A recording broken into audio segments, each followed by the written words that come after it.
घटे ज्ञान गुरुवर का सहारा, और क्या ढूंढूं बसा घटे ज्ञान गुरुवर का सहारा, और क्या ढूंढूं तेरी कृपा मिली अनहद किनारा, और क्या ढूंढूं तेरी कृपा मिली अनहद किनारा, और क्या ढूंढूं।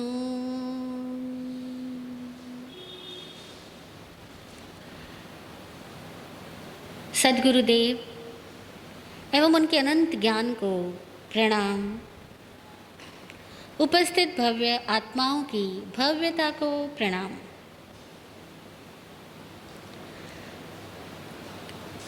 इस कपल कैंप के सेकंड डे में आज हम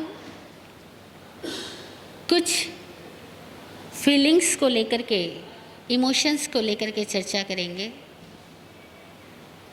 कि हमारी फीलिंग्स हमारी लाइफ में स्प्रेड हो जाती है, फैल जाती है, और जैसी जैसी हमारी फीलिंग्स होती है वैसी वैसी घटनाएं हमें नज़र आने लगती है, महसूस होने लगती है।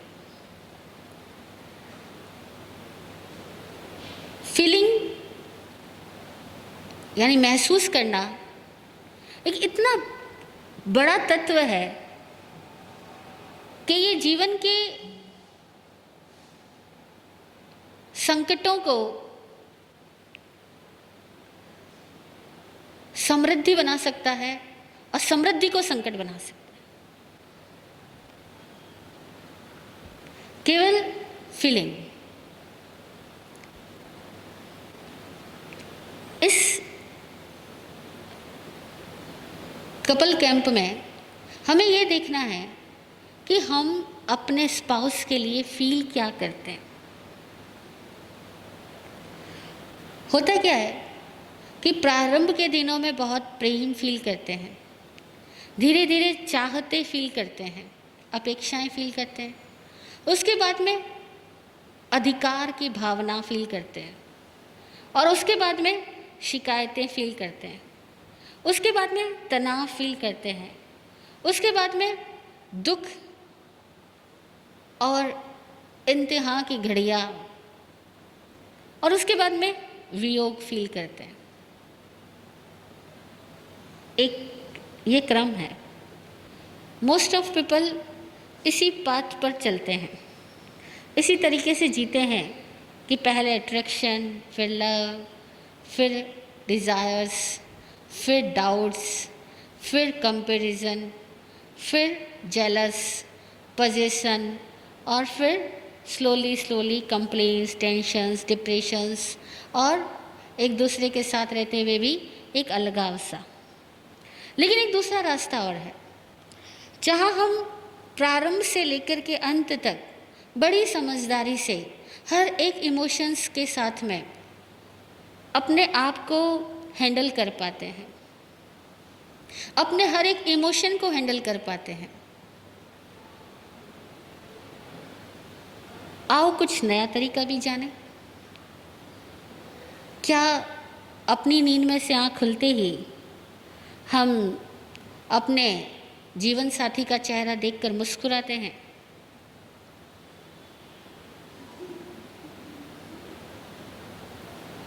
जनरली नहीं। जनरली हम मुस्कुराते ही नहीं हैं, बस एक रूटीन, जाग गए काम पे लगना है, सबको अपने अपने काम नज़र आ रहे होते हैं, या जागने के बाद भी आलस करना, फालतू बातें सोचना, जो किया जो नहीं कर पाए, वो सारी बातों में दिमाग लगा रहता है।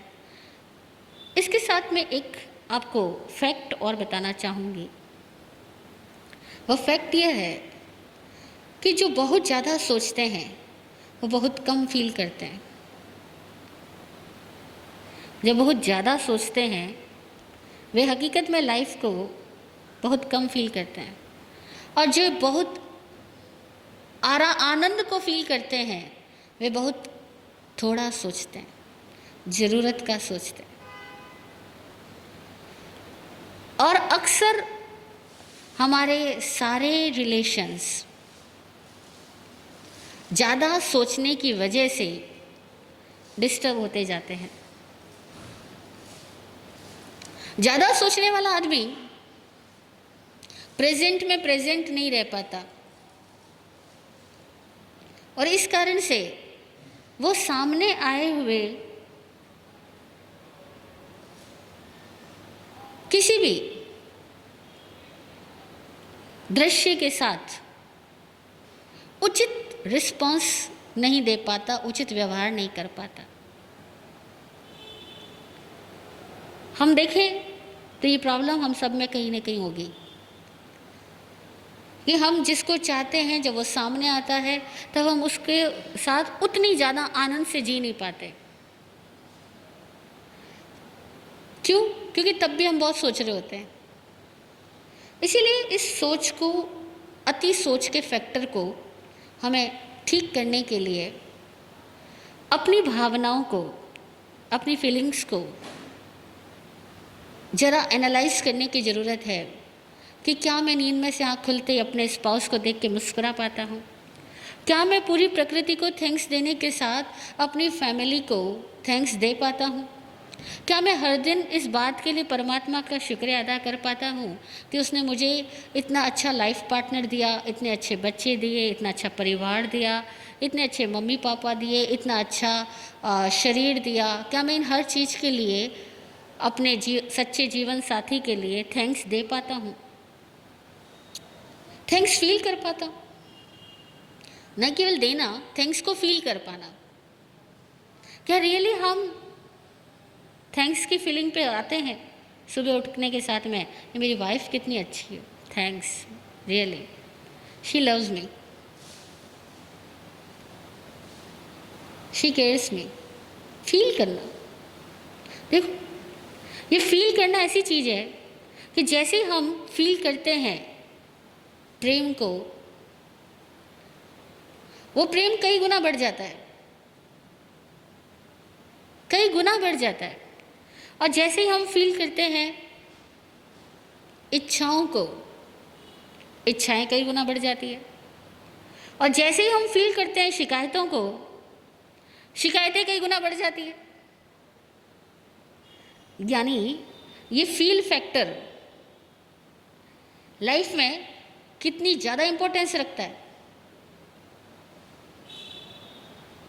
हम क्या फील करते हैं जब अपने जीवन साथी के साथ होते हैं तब, और जब अपने जीवन साथी से दूर होते हैं तब हम क्या फील करते हैं?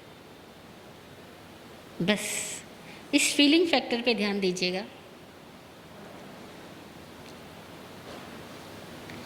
अक्सर लोग अपने आप को धन्य भागी महसूस नहीं कर पाते, किन्हीं किन्हीं क्षणों में करते हैं, हर एक क्षण में नहीं कर पाते, और इस वजह से वे वाकई धन्यभागी हो नहीं पाते, बन नहीं पाते। इसीलिए हम चाहें तो अपने भीतर की सेटिंग्स को चेंज कर सकते हैं। हम अच्छा फील करना शुरू करें, फील गुड। थैंक्स की फ्रीक्वेंसी में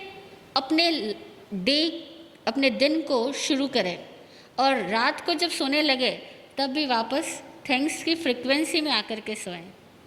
मतलब जब जागे और जब सोए दोनों समय हम थैंक्स की फ्रीक्वेंसी में ज़रूर आ जाएं। और जिस भी फैक्टर को हमें पॉजिटिव बनाना है, हमें उसके लिए पॉजिटिव फील करना ज़रूरी है, क्योंकि चीज़ें बाहर से तभी बदलती है और उसी दिशा में बदलती है जिस दिशा में हम भीतर में उनको शेप और साइज देते हैं। जिस दिशा में भीतर में हम उनको इमोशंस देते हैं, बाहर में चीज़ें वैसे ही बदलती है। और हम में से हर एक व्यक्ति अपनी लाइफ से जुड़े हुए बहुत सारे सब्जेक्ट्स और बहुत सारे रिलेशंस में ये चाहता है कि ये चीज़ें बदल जाए, ये लोग बदल जाए, ये माहौल बदल जाए, ये सिचुएशंस बदल जाए। लेकिन हम जिनको बदलना चाहते हैं, हम उनको अपने भीतर वैसा फील नहीं करते, पॉजिटिवली फील नहीं करते। जब पॉजिटिवली फील किए बिना हम उनको बदलना चाहते हैं, तो चूंकि हम अंदर में नेगेटिव फील कर रहे हैं, तो चीज़ें जो शुरुआत होती है वो भीतर से बाहर होती है। जीवन भीतर से बाहर गति करता है, और जब भीतर में नेगेटिव फीलिंग्स होती है तो बाहर में वो नेगेटिव फीलिंग्स बाहर की चीज़ों को भी नेगेटिव डायरेक्शन ही देती है। और अगर भीतर में पॉजिटिव फीलिंग होती है तो बाहर की चीज़ों को भी पॉजिटिव डायरेक्शन ऑटोमेटिकली दे देती है। इसीलिए शिकायतों का अंबार ये जीवन न बने। छोटी मोटी शिकायतें रिश्तों में दूरियां न लाए, एक दूसरे के बीच में गलतफहमियां पैदा ना करे। बहुत ज़रूरी है कि हम खुद के भीतर पॉजिटिव फील कर पाएँ, थैंकफुल फील कर पाएँ। जब हम दिन की शुरुआत ही एक दूसरे के महत्व को महसूस करते हुए करेंगे, तो पूरा जीवन एक दूसरे के महत्व को समझते हुए और एक दूसरे के साथ बीत सकेगा।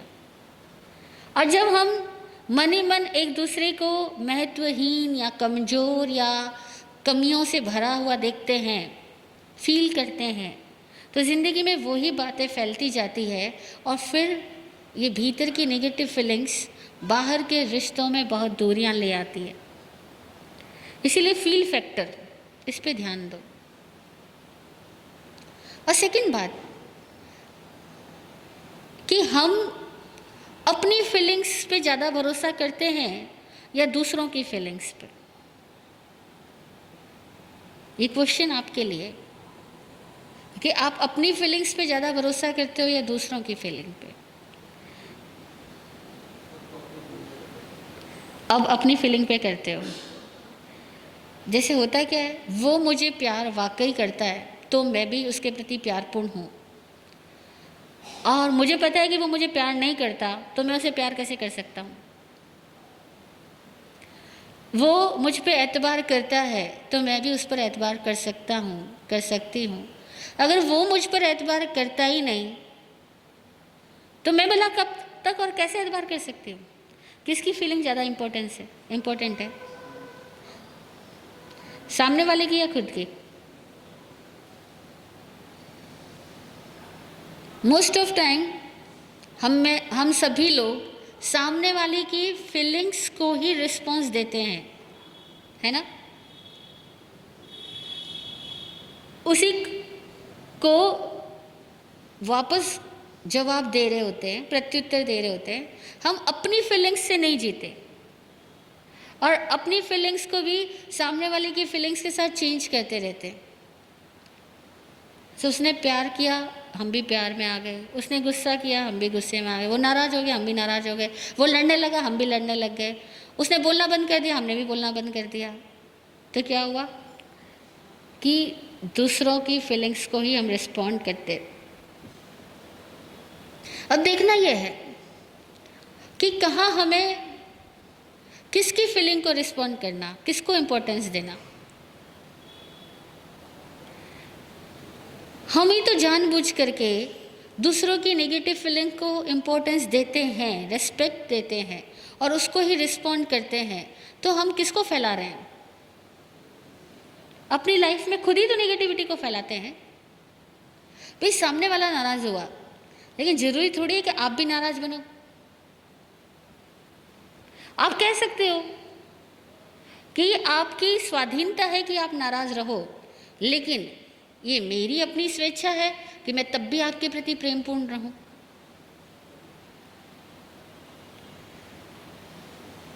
ये आपकी स्वाधीनता है कि आप हमारी केयरिंग करो या न करो, लेकिन ये हमारी अपनी स्वेच्छा है कि हम तो केयरफुल रहें। देखो,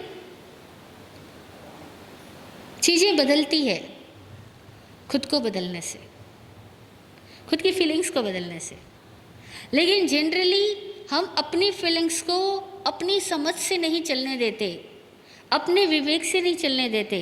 हम अपनी फीलिंग्स को खुला छोड़ देते हैं कि एटमॉस्फेयर जैसा चलाएगा, सर्कमस्टेंसेस जैसी फीलिंग को चलाएगी, जिलाएगी, हम वैसे ही चलते चले जाएंगे। और ये बहुत बड़ा कारण है कि कोई एक नेगेटिव होता है तो दूसरा भी उसको नेगेटिवली रिस्पॉन्ड करता है, और जब दूसरा नेगेटिवली रिस्पॉन्ड करता है तो पहला फिर और नेगेटिवली रिस्पॉन्ड करता है। ये एक सिलसिला चालू हो जाता है, रुकने का नाम ही नहीं लेता।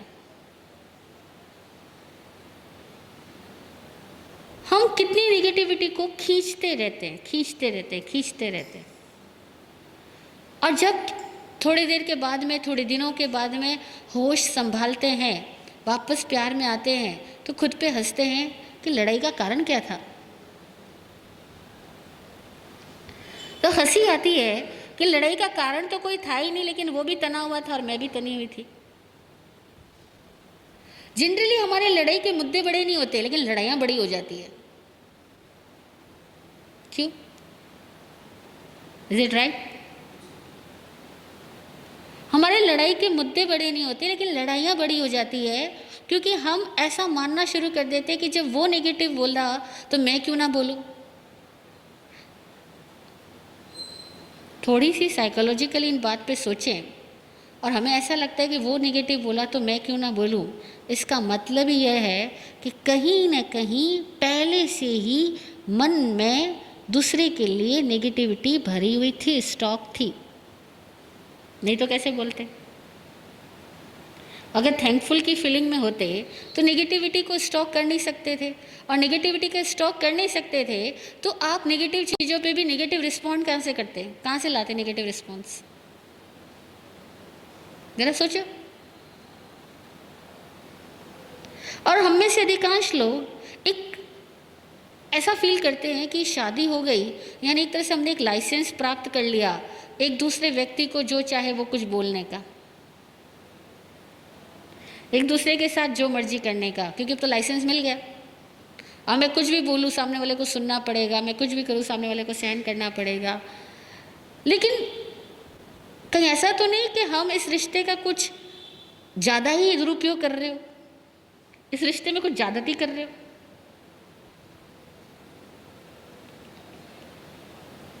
कई लोगों को ऐसा लगता है कि लाइसेंस मिल गया दूसरे को अपना जैसा बनाने का, और कई लोग इस रिश्ते का इस तरीके से भी यूज़ करना शुरू कर देते हैं कि दिन भर अपने दिमाग में रिकॉर्ड्स रखना शुरू कर देते हैं। उसने ये गलती करी, उसने तब ऐसा कहा, वो वहाँ पे ठीक नहीं चला, और रिकॉर्डिंग्स इकट्ठी होती जाती है। फिर जब जब मौका लगता है वो रिकॉर्डिंग्स रिलीज़ होती जाती है। तो कितनी नेगेटिव रिकॉर्ड्स हम अपने साथी के लिए रोज की रोज एल्बम बना रहे हैं। जरा देखो, पता लगेगा कितने एल्बम तो मैं खुद स्टोर कर चुकी हूँ अपने भीतर।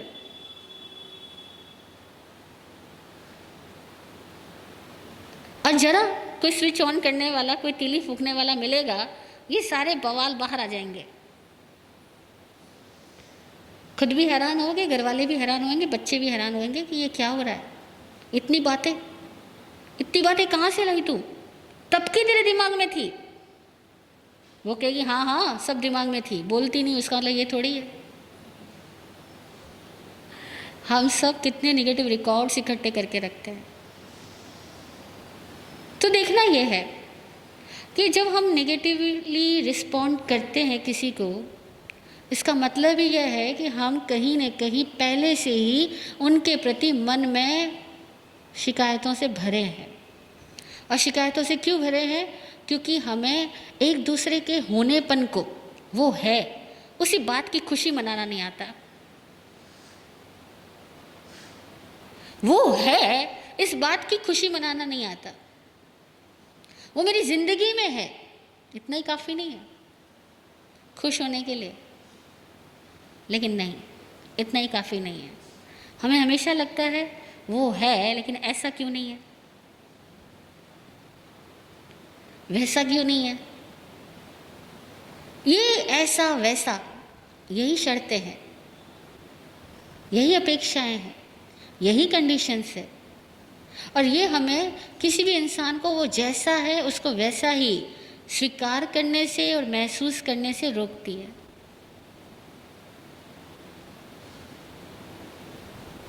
इसलिए हो सके तो अपने आप की पॉजिटिव फ्रेमिंग करना स्टार्ट करो। अपनी फीलिंग्स को दिन की शुरुआत के साथ ही चेक करो कि वो वाकई थैंकफुल की फ्रीक्वेंसी में है या नहीं है। अपने जीवन साथी को थैंक्स दे सको, फील कर सको, वो है इस बात की खुशी मना सको।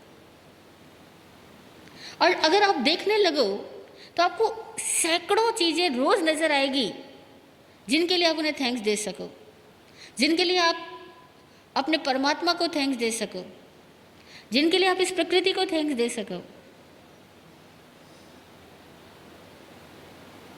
अपने स्पाउस में इतनी सारी अच्छाइयाँ देख सको।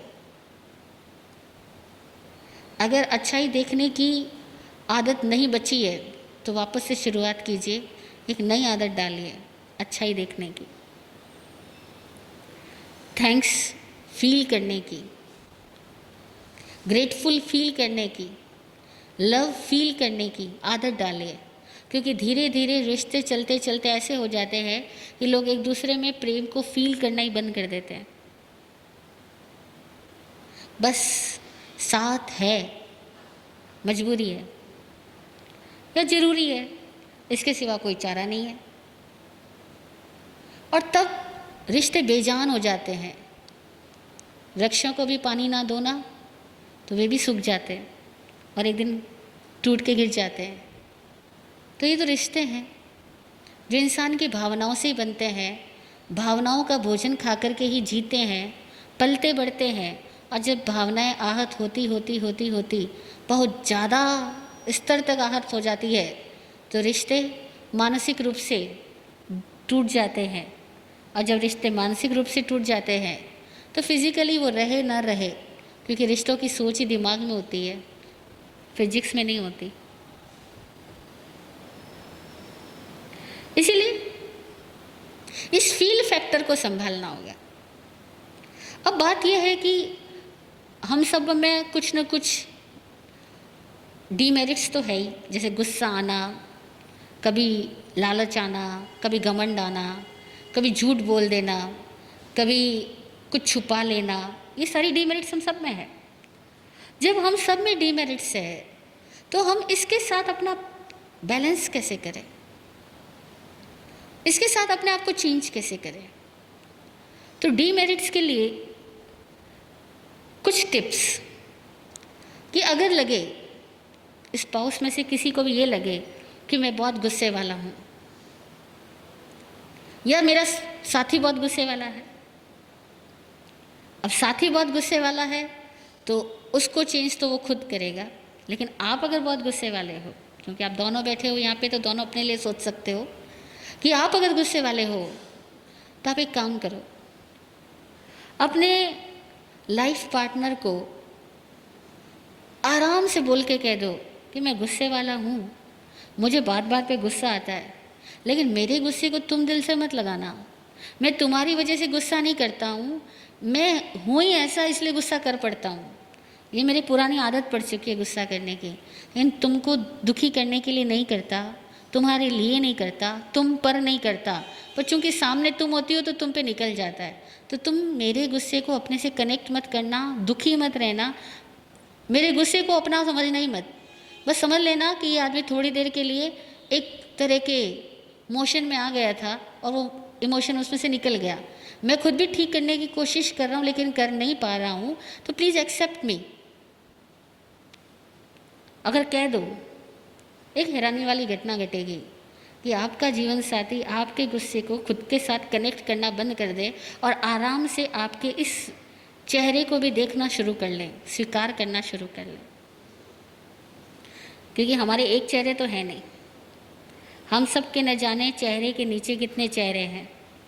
तो हमें अपने चेहरे को खुद स्वीकार करने में भी कठिनाई होती है और अपने चेहरे को दूसरों के सामने एक्सेप्ट करने में भी बड़ी कठिनाई होती है, एडमिट करने में भी बड़ी कठिनाई होती है। तो जहाँ हम एडमिट नहीं कर पाते, एक्सेप्ट नहीं कर पाते, वहीं हमारे सारे तनाव पैदा होते हैं।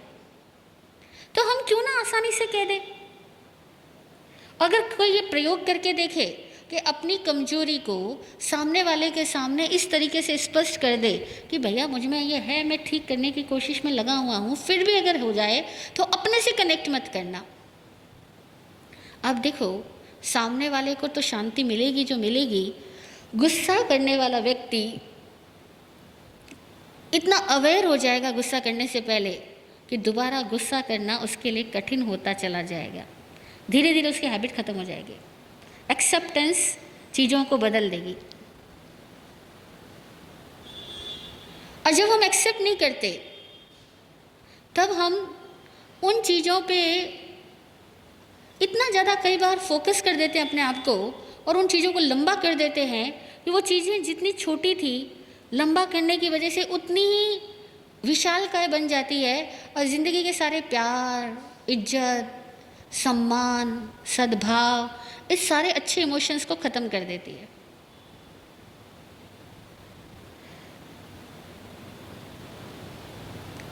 भोजन में एक कंकर आ जाए तो तुरंत निकालते हैं क्योंकि वो चबाने लायक नहीं है। भोजन को बचा लेते हैं और कंकर को निकाल के बाहर कर देते हैं। इसी तरह से वे इमोशंस जो पत्थर की तरह है, जो कंकर की तरह है, जो चुभते हैं, चबाने लायक नहीं है, उन इमोशंस को अपने दिलो दिमाग से तुरंत बाहर निकालने की जागृति बढ़ाओ। जितनी ये जागृति बढ़ जाएगी, ईगो हो, जेलस हो, कंप्लेंस हो, जितने भी नेगेटिव पॉइंट्स है, ये सारी नेगेटिविटी हमारे उन पत्थरों की तरह है जो खाने में आती है तो मज़ा किरकिरा कर देती है। तो खाने में आए हुए उन कंकरों को जैसे हम जल्दी से बाहर कर देते हैं, ऐसे उनको मुंह से बाहर कर दो, दिमाग से बाहर कर दो, और केवल प्रेम ही सच्चा है, दुआ ही सच्ची है, इस पे भरोसा करो। लेकिन कहीं ना कहीं हमारे भरोसे बदल जाते हैं। हमें लगने लगता है कि अहंकार ही सच्चा है, प्रेम सच्चा नहीं है। हमें लगता है कि स्वार्थ ही सच्चा है, प्रेम सच्चा नहीं है। कहीं ना कहीं हमें लगने लगता है कि एक दूसरे के साथ केवल ज़रूरत के लिए हैं हम, बाकी कोई प्यार व्यार नहीं है। कहीं ना कहीं हम उन नकारात्मक इमोशंस पर अपना इतना विश्वास जाहिर कर देते हैं कि वे नकारात्मक भावनाएं फैलती फलती फूलती चली जाती है और सकारात्मकता के लिए स्थान ही नहीं बचता। तो पहली बात, अपने अंतर मन तक ये बात पहुंचाओ कि प्रेम ही सत्य है। और इस प्रेम के लिए जरूरी नहीं है कि हमारा साथी उतना समझदार हो कि तभी हम प्रेम दे सकें। जनरली हम मानते हैं कि साथी समझदार हो तो प्रेम कर सकता है, जब वो है ही नहीं, समझते ही नहीं है, तो प्रेम कैसे करें। अक्सर प्रेम के बीच में बाधा आने वाली चीज़ों में एक वर्ड समझदारी भी आती है। वो अंडरस्टैंड ही नहीं करता किसी बात को, हम कैसे प्रेम में हो सकते हैं। वो एडजस्ट ही नहीं करता किसी बात को, हम कैसे प्रेम से रह सकते हैं। अब एक मैं आपको बात कहूँ, पूछूँ, आपका छोटा बच्चा आपको अंडरस्टैंड करता है क्या? आपका 3 साल का, 2 साल का, 4 साल का बच्चा आपको अंडरस्टैंड करता है क्या? उसका लेवल आपके लेवल से मैच करता है क्या? हाँ? और वो आपके रात की नींद और सुबह के जागरण के साथ एडजस्ट करता है क्या? नहीं करता। आप उसके साथ प्रेम में होते हो या नहीं होते? होते हो। क्यों? क्योंकि वहाँ इस तरह की कोई उम्मीद नहीं है, कोई अपेक्षा नहीं है कि बच्चा मुझे समझे। वहाँ हमारा प्रेम, कोई समझे या न समझे, प्रेम प्रेम है या नहीं? लेकिन अपने स्पाउस के साथ क्या प्रॉब्लम है? वो समझते ही नहीं, प्रेम कैसे करो? प्रेम तो तब होता है ना जब एक लेवल हो, जब एक समझदारी हो। ये जनरल कॉन्सेप्ट है, हम सबके अंदर होते हैं। तो देखना ये कि प्रेम होने के लिए वाकई कारणों की ज़रूरत होती है क्या? आपसे पूछ रही हूँ, क्या प्रेम करने के लिए कोई कारणों की ज़रूरत होती है क्या? हाँ, मुझे एक बार किसी ने कहा कि मैं आपसे प्यार करता हूँ, ये कारण है। उसने बहुत सारे कारणों की एक लिस्ट बना करके मुझे दी, एक ग्रीटिंग बना के दिया जिसमें 100-200 कारण लिखे कि मैं आपसे प्यार करता हूँ क्योंकि ये कारण है। मैंने उसको वापस लौटाते हुए कहा कि तुम कारणों से प्यार करते हो तो मुझे आपका प्यार नहीं चाहिए। प्यार भी करते हो और उसमें भी कारण है, तो फिर प्यार ही कहाँ हुआ?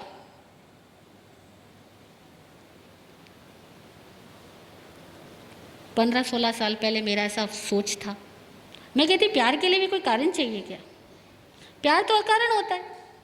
क्या आप मानते हो?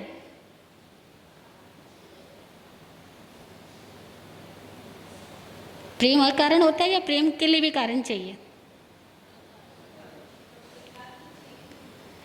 हाँ, एक आध कारण चाहिए। एक आध कारण कोई गाने वाने सुन लिए होंगे। कई बार गाने बड़े मिसकॉन्सेप्ट दिमाग में पैदा कर देते हैं। लोग कहते हैं ज़िंदगी जीने का कोई तो कारण चाहिए, कोई तो बहाना चाहिए, प्यार करने का कोई तो बहाना चाहिए। कोई बहाना नहीं चाहिए। लोग ऐसे गाने भी गाते हैं, 2 पल के लिए कोई हमें प्यार कर ले, झूठा ही सही। क्यों झूठा? क्यों झूठा क्यों कर ले? एक हस्बैंड वाइफ मेरे सामने लड़ रहे थे। वाइफ कह रही कभी 2 बोल मीठे नहीं बोलते हस्बैंड के लिए। तो मैंने कहा अच्छा, मुझसे समाधान चाह रहे थे। जो भाई साहब थे उनका वो फिल्म हॉल चलता है, तो मैंने कहा तो रोज़ फिल्म देखते होंगे? कि हाँ, जब नई फिल्म आती देखता हूँ। मैंने कहा एक आध डायलॉग रट के आ जाया करो, वाइफ को सुना दिया करो। वो कह रही 2 बोल मीठे नहीं बोलते। तो वाइफ बोली ऐसा थोड़ी कह रही हूँ। तो मैंने कहा आप ही तो 2 बोल क्यों मांग रही हो? मैं कहा बोल मत मांगो ना, प्रेम ही मांगो ना। 2 मीठे बोल, वो तो नकली भी बोले जा सकते हैं, लेकिन लोग ऐसे ही कहते हैं नहीं 2 बोल चाहिए। क्यों 2 बोल चाहिए? गलत चीज़ क्यों मांग रही हो? तो प्रेम के लिए कोई कारण नहीं होता। मत सोचो कि समझदारी होगी तो प्रेम होगा, यह अहंकार है। मत सोचो वो एडजस्ट नहीं करते तो मैं प्रेम कैसे करूं। बच्चा एडजस्ट करता है क्या? नहीं करता है। प्रेम निशर्त होता है। और अगर जिसमें शर्तें शर्तें होती है वो प्रेम नहीं होता है, वो एक समझौता होता है, पार्टनरशिप डील होती है। उस डील में बहुत सारी बातें लिखी होती है और फिर साइन कर देते हैं।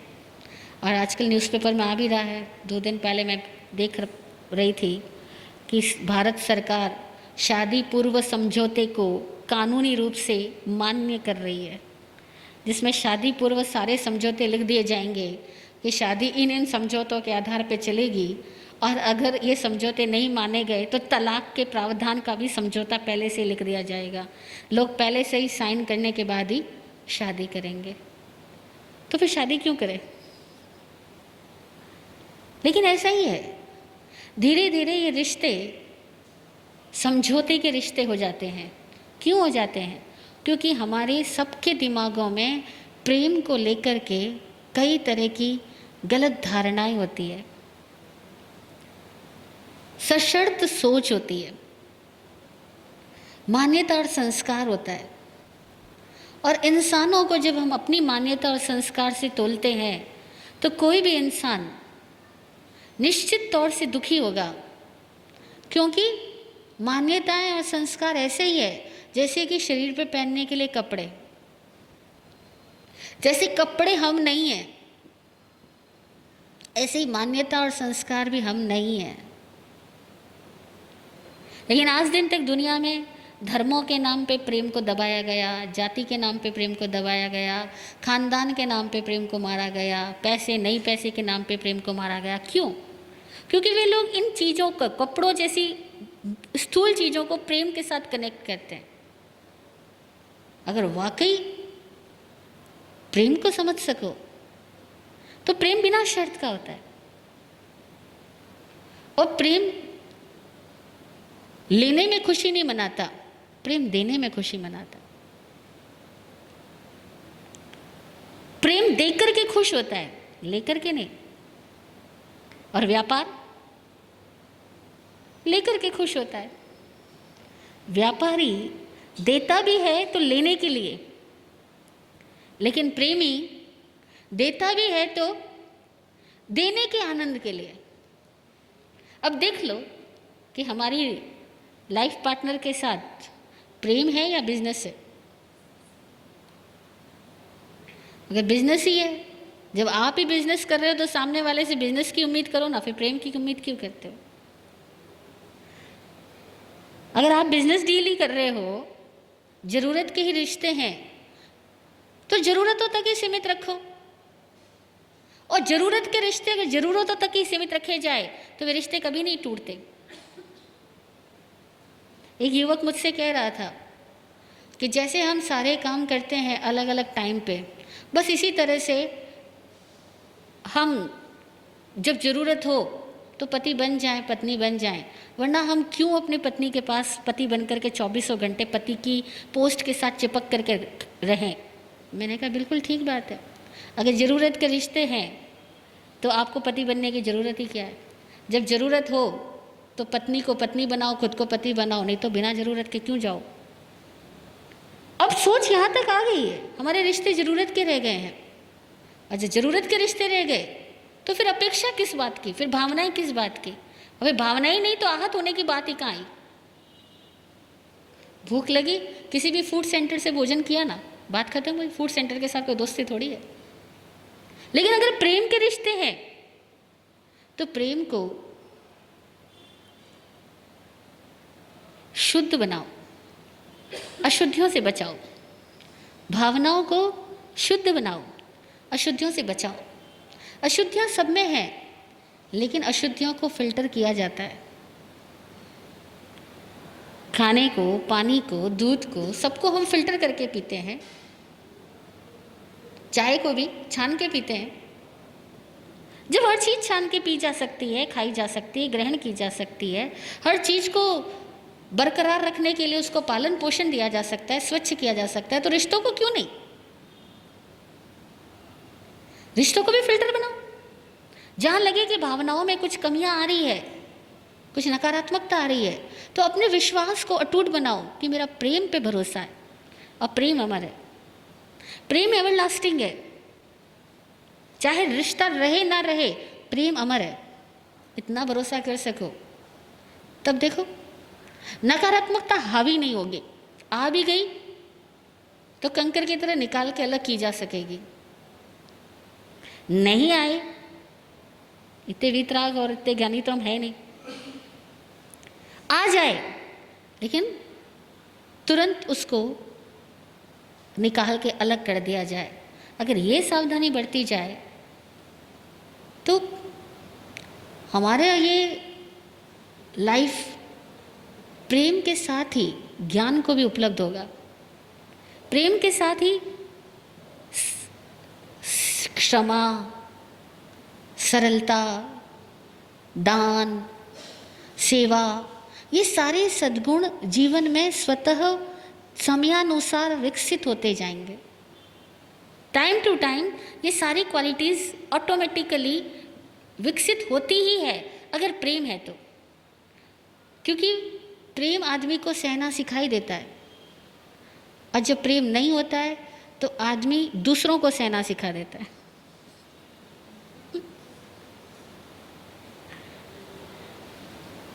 इसलिए देखो, प्रेम ऑटोमेटिकली शांति और संगीत को घर में लाता है, क्योंकि दिल में रहता है तो घर में भी आता है। और जब प्रेम नहीं होता तो ना दिल में शांति और संगीत होती है, ना घर में। बस प्रेम की फीलिंग को बढ़ाने के लिए सुबह शाम अपने फीलिंग्स को चेक जरूर करो कि थैंक्स की फीलिंग में हो या नहीं हो। वाकई जो मिला उसकी कदर कर पा रहे हो या नहीं कर पा रहे? क्योंकि जो मिले हुए की कदर नहीं करता, फिर मिला हुआ भी उसकी कदर नहीं करता, उसको छोड़ के चला जाता है। और जब छोड़ के चला जाता है तब बहुत दुखी होते हैं। ये जीवन बिना साथियों के संभव ही नहीं है। परस्परोपग्रहो जीवनम, क्योंकि जीवन बगैर साथियों के संभव नहीं है।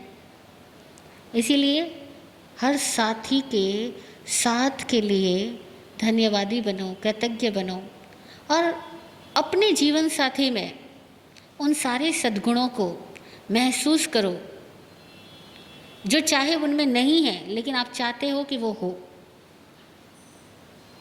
इतने अपनी फीलिंग को पॉजिटिवली स्ट्रॉन्ग बना दो, आपकी लाइफ बहुत अच्छी बन जाएगी। तो प्रेम में दो बातें नहीं होती। विराट गुरु जी के इस एक वचन, सुभाषित वचन को याद रखना कि कभी भी प्रेम में दो बातें नहीं होती। एक है शर्त, प्रेम में कोई शर्त नहीं होती। ये तो चलो फिल्म के गाने से भी आपको पता ही होगा कि कोई शर्त होती नहीं प्यार में, है ना। दूसरी बात, प्रेम में कभी शंका नहीं होती, डाउट्स नहीं होते। जहाँ शर्त और शंका होती है वहाँ प्रेम नहीं होता। जो लोग बार बार ये पूछते हैं do you love me, it means आपके अंदर डाउट है, you don't love her and you can't love.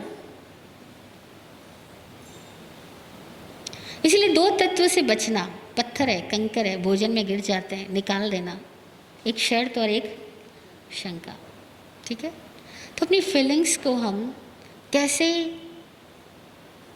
सही तरीके से सतत नकारात्मक प्रभावों से बचा करके बढ़ाते चलें, क्योंकि हम जो फील करते हैं हम वो होते हैं, और हम जो फील करते हैं बाइबल सेज कि हम उसी को पाते हैं।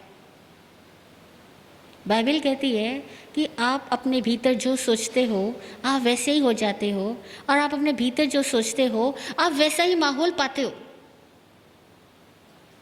यानी जीवन भीतर से बाहर गति करता है। तो अपने स्पाउस के लिए हम क्या सोचते हैं? देखो, एक माँ अपने छोटे बच्चे को राजा राजा राजा कहते हुए अच्छा फील करती है, बच्चे में से कितनी क्वालिटीज़ को बाहर निकाल देती है। हम भी अपने स्पाउस के लिए बहुत अच्छी बातें फील करते हुए उनमें से बहुत चीज़ें निकाल सकते हैं। हम एक दूसरे की योग्यता के साथी बन सकते हैं, हम एक दूसरे को और अधिक योग्य बनाने में सहयोगी बन सकते हैं। और ऐसा भी हो सकता है निगेटिवली अगर चलोगे तो एक दूसरे की योग्यता को देख करके जलोगे, भुनोगे, एक दूसरे की तारीफ बर्दाश्त नहीं कर सकोगे, एक दूसरे की ज़्यादा स्मार्टनेस, ज़्यादा इंटेलिजेंस स्वीकार नहीं कर पाओगे, और तब एक दूसरे के खुद ही वैरी और विरोधी बन जाओगे। ये भी बहुत घरों में होता है। बहुत घरों में जब लड़कियां ज़्यादा कमा ले, पत्नियां ज़्यादा कमा ले, ज़्यादा सुंदर हो जाए, समाज में ज़्यादा उनकी इज्जत हो जाए, तो पति अपने आपको इन्फीरियर फील करता है। क्यों क्यों फील करता है? जब ऐसा कोई इंसान फील करता है, मुझसे एक सवाल करती हूँ, अगर स्टेज पर किसी समय स्कूल के स्टेज पे तुम्हारा बेटा अच्छी परफॉर्मेंस करे और उसके लिए सारे ही लोग तालियां बजाए, तब तुम्हें क्या फील होता है? खुशी या जेलस? खुशी। क्यों? तुम्हारा बच्चा है ना, मेरा बेटा है। तो वहाँ वो बोलता है, आपको लगता है मैं ही बोल रहा हूँ, वो डांस करता है, आपको लगता है मैं ही डांस कर रहा हूँ, मेरा बेटा। कितनी खुशी होती है। आप फैल कर उस तक पहुँच जाते हो। तो अपनी वाइफ के साथ ऐसा क्यों नहीं हो पाता? ईगो हर्ट होता है। Why ego? क्योंकि प्रेम नहीं है ना। प्रेम की फीलिंग को तो पोषण दिया नहीं गया, और ईगो की फीलिंग को खूब पोषण दिया गया। इतनी बात है। हम खाद पानी किसको डालते हैं? जिसको खाद पानी डालेंगे वही तो फैलेगा। अगर अच्छे वृक्षों को खाद पानी डालोगे तो वो फैलेंगे, और नहीं तो खरपतवार तो बिना बुलाए उगाएगी। इसका मतलब ये हुआ we should be careful for our feelings. हमें अपनी फीलिंग्स के लिए हर दिन केयरफुल होने की ज़रूरत है। किसी भी पल चाहे आपका जीवन साथी आपके सामने है या नहीं है, अगर मन में उनके प्रति एक नकारात्मक विद्रोह चल रहा है तो तुरंत खुद को चेक करके खुद की नकारात्मकता को दूर करो, वरना जो अंदर चल रहा है वही बाहर की घटनाओं को भी डिस्टर्ब करेगा। और अगर सामने वाला साथी कम समझदार है, कम एडजस्टेबल है, बात बात पे गुस्सा करता है, नाराज़ होता है, रूठ जाता है, मानता नहीं है, तो आप जैसे प्यार से अपने बच्चे को टैकल कर सकते थे, करने की क्वालिटी रखते हो, ऐसे ही बिना उनसे एकदम परफेक्ट होने की उम्मीद किए उनको धीरे धीरे परफेक्शन की तरफ ले जाओ। पर जनरली दिक्कत क्या होती है, हर एक औरत अपने पति को एक आदर्श पति की कल्पना करती है। He should be totally perfect, completely perfect, उसमें गुस्सा ना हो, उसमें जेलस ना हो, उसमें ये ना हो, उसमें वो ना हो। उम्मीद ही इतनी बड़ी बड़ी कर देती है और फिर वैसा नहीं पाती है तो दुख पाती है। ऐसे ही कहीं न कहीं एक आदमी भी अपने मन में अपनी पत्नी के लिए सारे गुणों की उम्मीदें करता है कि वो कंप्लीट परफेक्ट हो।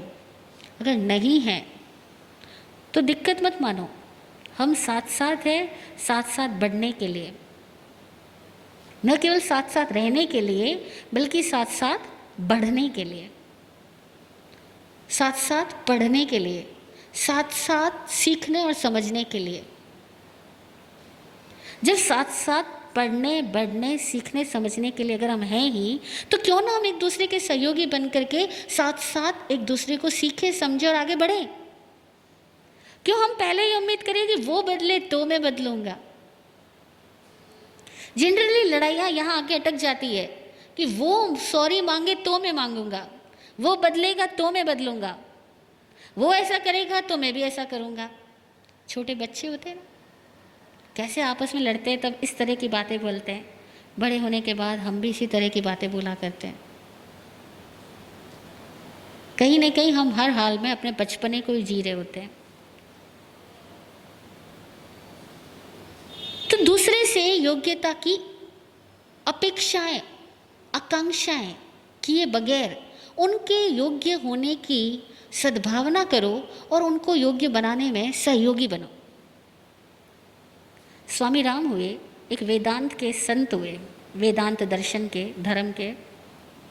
वो कहा करते थे कि एक पति की जिम्मेदारी है कि वो अपनी पत्नी को शिक्षित करे, उसको पढ़ाए, क्योंकि वो ज़माना था जब लड़के थोड़े बहुत पढ़े होते थे और लड़कियां पढ़ी हुई नहीं होती थी और बचपन में ही शादियां कर दी जाती थी। स्वामी राम की भी बड़ी बचपन में शादी कर दी गई थी, लेकिन उन्होंने अपनी जिम्मेदारी समझी। वे सन्यासी बने लेकिन अपनी पत्नी को उन्होंने शिक्षित किया, पत्नी को भी ध्यान सिखाया, पत्नी के अंदर भी समाधि की घटनाएं घटाने में वे निमित्त बने।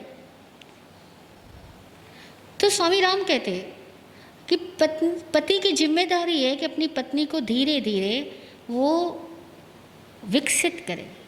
उनसे किसी ने पूछा अगर पति विकसित ना हो और पत्नी शिक्षित हो तो बोला पत्नी की जिम्मेदारी, वो ऐसा कर ले। विराट गुरु जी के सामने कभी ऐसे प्रसंग चला दाम्पत्य धर्म का। उन्होंने बताया कि 4 कषाय होते हैं, क्रोध, मान, माया और लोभ। पुरुष में अक्सर क्रोध और मान की अधिकता होती है और स्त्री में अक्सर माया और लोभ की। पुरुष को चाहिए, आदमी को चाहिए कि वो अपनी पत्नी में से माया और लोभ को कम करने में सहयोगी बने, और पत्नी को चाहिए कि वो अपने पति में से क्रोध और मान को दूर करने में सहयोगी बने। यानी जब हम साथ रह रहे हैं तो केवल ज़रूरत के लिए नहीं रह रहे, केवल सामाजिक बंधन है इसलिए नहीं रह रहे। हकीकत में हमने साथ पढ़ने, साथ बढ़ने का संकल्प किया है इसलिए रह रहे हैं।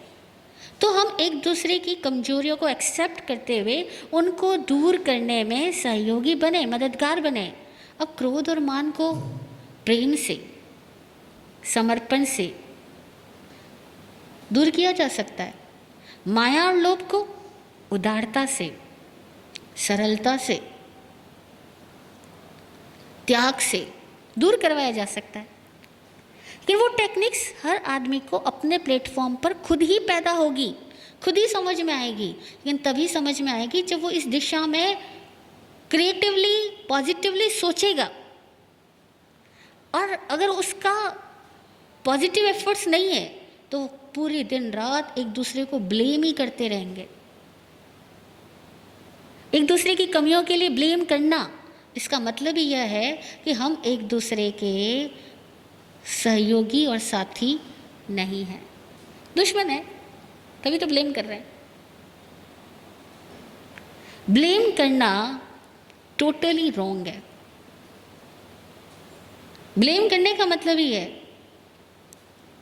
कि हम आपकी इन चीज़ों को स्वीकार करके इनके साथ रहने को तैयार नहीं है, इनको दूर करने के लिए, सहयोगी बनने के लिए तैयार नहीं है, तभी तो ब्लेम कर रहे हैं। तो कुछ चीज़ें, शर्त, शंकाएं और ब्लेम करने की आदत, कंप्लेन करने की आदत पूर्णतया अपने में से निकालने की सावधानी बरतो, तैयारी रखो। इनको ऐसे ही समझो जैसे भोजन में आया हुआ बाल या कंकर।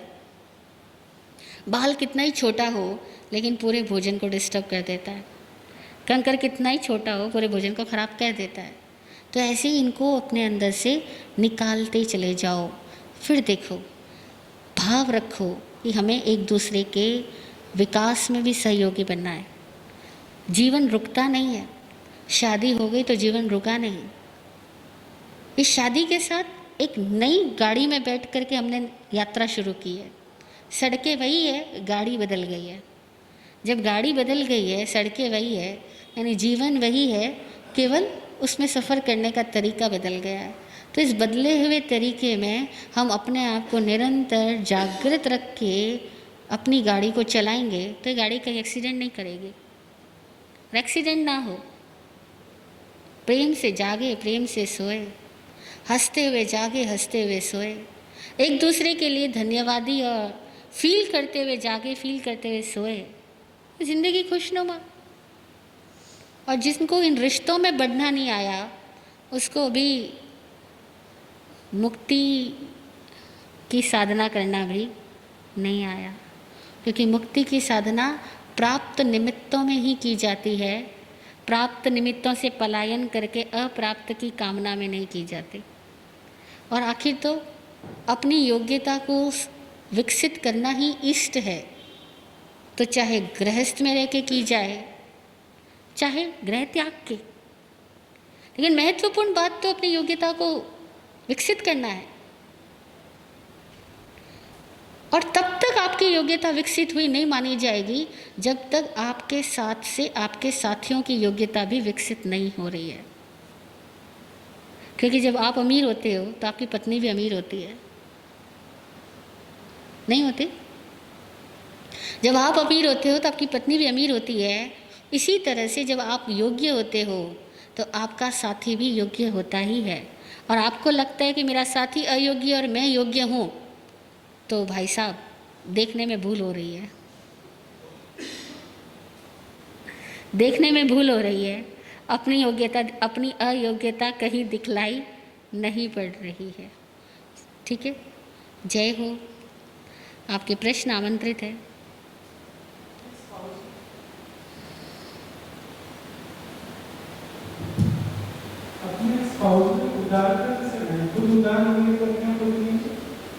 हाँ, प्रश्न ये है, अपने स्पाउस में उदारता कैसे लाएं?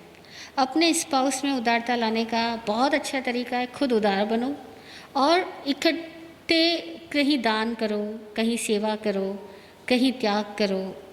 जैसा आपको जो निमित्त हालात मिले हैं उन निमित्त हालातों में इकट्ठे जाकर के मानव सेवा के कार्य करो तो उदारता स्वतः आती है। हाँ, माया को दूर करने के लिए सरलता, खुद भी सरल होते जाओ और अपने स्पाउस में सरलता को विकसित करने के लिए अपने रिलेशंस को सहज बनाओ। जितने रिलेशन सहज होंगे उतनी सरलता विकसित होगी। जितने रिलेशंस में केवल एक आदर्शवादिता रहेगी, एक अक्खड़पना रहेगा, मतलब you should follow me because I am your husband. अगर ये सोच रहेगा तो सरलता नहीं आ पाएगी। प्यार रिश्तों के नाम पे जहाँ पाया जाता है वहाँ सरलता नहीं, सहजता नहीं। और प्यार महत्वपूर्ण होता है, रिश्ता सेकेंडरी, वहाँ सरलता सहजता खुद ब खुद आती है। सरलता लाने के लिए ज़रूरी है कि हमारा माहौल फियरलेस हो और हमारा दिल एक दूसरे को हर एक रूप को स्वीकार कर पाता हो, तभी छुपाने की आदत जाएगी। अगर हम अपने और साथी के हर एक चेहरे को स्वीकार नहीं कर सकते तो हमारे में सरलता नहीं आ सकते।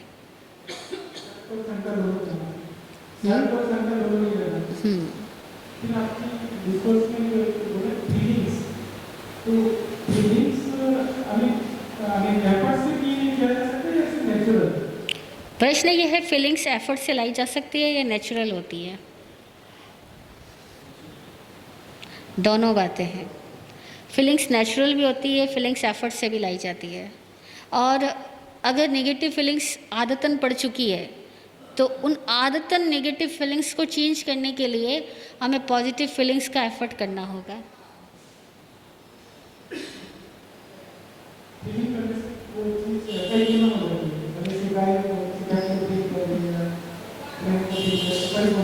हाँ, फीलिंग्स ऐसी चीज़ है कि जिस चीज़ को आप फील करोगे आप उसको कई गुना अधिक बढ़ा लोगे, चाहे वो पॉजिटिव हो या नेगेटिव हो।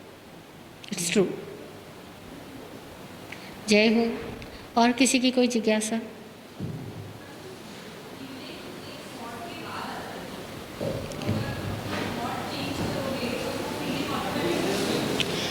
प्रश्न ये है कि क्या फीलिंग थॉट चेंज करने के बाद आती है?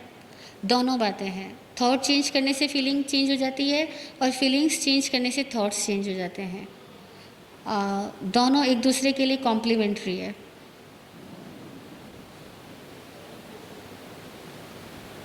कई बार हम थॉट्स चेंज करते हैं, फीलिंग्स चेंज हो जाती है। और कई बार हम अच्छा फील करना शुरू कर देते हैं, धीरे धीरे हमारे थॉट्स चेंज हो जाते हैं।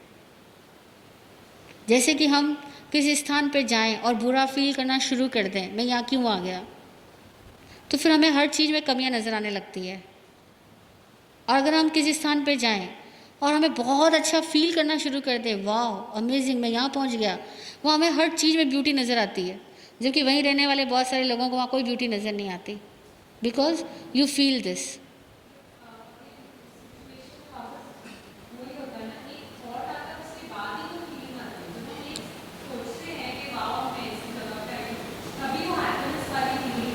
इसीलिए हम कह रहे हैं thoughts and feeling both are complementary. और कोई क्वेश्चन?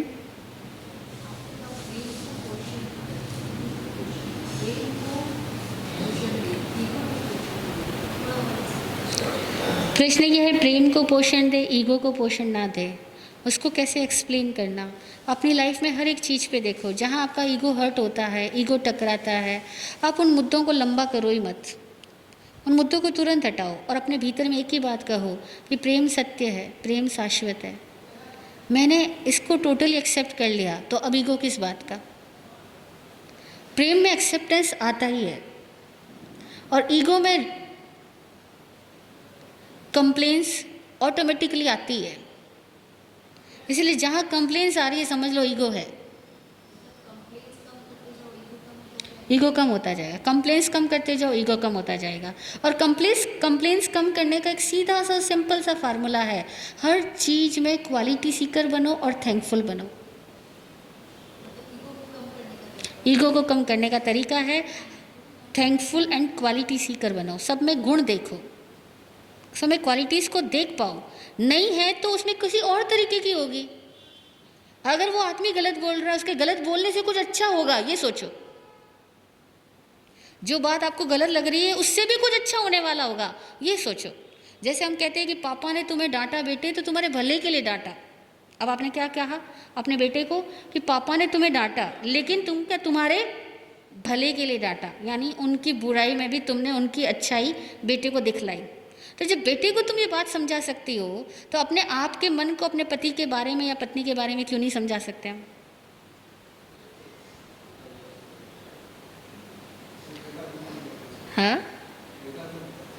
वो बेटा नहीं होता। इसीलिए बात बेटे की नहीं है, बात ये है कि हम अपने ईगो पे खुद अड़ जाते हैं, आदत पड़ गई है अड़ने की।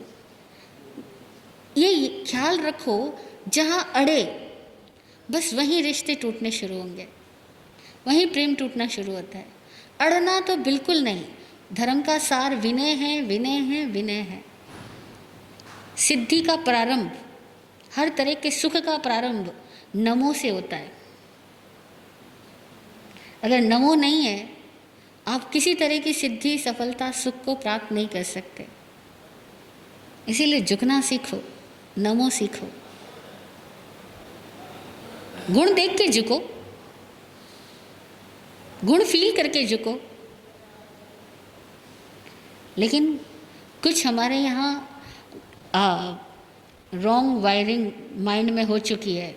हमें लगता है वो अड़ता है, मैं क्यों ना अड़ूं, अड़े बिना तो अपनी बात पूरी नहीं होगी, लोग मानेंगे ही नहीं। ऐसा नहीं है, लोग आपको अड़े बिना मानेंगे नहीं। अगर ऐसा सोचती हो तो ये आपकी मिसकॉन्सेप्शन है। लोग आपको माने या न माने, आप जैसे ही नहीं अड़ोगी आपको हर जगह रास्ता मिलेगा। पानी हर जगह स्थान पा लेता है, क्योंकि अड़ता नहीं है। अड़ो मत, हर एक वातावरण के साथ प्रेमपूर्ण तरीके से एडजस्ट होना सीखो। दूसरी बात, जो आपको जैसा जीवन साथी मिला है, एक बात मान के चलो, हम अगर अलग अलग तरीके के बर्तन भी घर में ले आते हैं तो वे सारे एक दूसरे में सेट नहीं होते, लेकिन हम उनको इतनी अच्छी तरीके से अरेंज करते हैं कि घर में सब सुंदर लगते हैं। म्यूजिशियन होता है एक संगीतकार, उसके पास म्यूज़िक के जितने भी साधन होते हैं, इंस्ट्रूमेंट्स होते हैं, वे सारे इंस्ट्रूमेंट्स अलग अलग तरीके की म्यूज़िक निकालते हैं। ढोलक की अलग होगी, तबले की अलग होगी, बांसुरी की अलग होगी, हारमोनियम की अलग होगी, पियानो की अलग होगी, हर चीज़ की अलग अलग म्यूज़िक होती है। लेकिन एक म्यूजिशियन क्या करता है, सबको इस तरीके से अरेंज करता है कि वो एक मेलोडियस म्यूज़िक बन जाती है। तो ऐसे ही आपकी लाइफ में जितने भी तरह के लोग हैं, वो सब लोगों का अलग अलग वाद्य संगीत है। उस वाद्य को सावद्य मत बनने दो, शोरगुल मत बनने दो। उस वाद्य को, उस संगीत को इस भांति एडजस्ट और अरेंज करो कि पूरे घर में, पूरे समाज में संगीत ही पैदा हो गए। और एडजस्ट करना, अरेंज करना, ये क्वालिटीज़ सबके अंदर स्वाभाविक रूप से होती ही है। जब हम सड़कों पे चलते हैं तब भी हम अपने आप को अरेंज करके, एडजस्ट करके चलते हैं या नहीं चलते? चलते ही हैं। कहाँ हमें बचना, कहाँ मुड़ना, कहाँ झुकना, कहाँ खड़ा होना, कहाँ स्पीड को कैसे अपने आप को बैलेंस करना, हमें सबको आता है।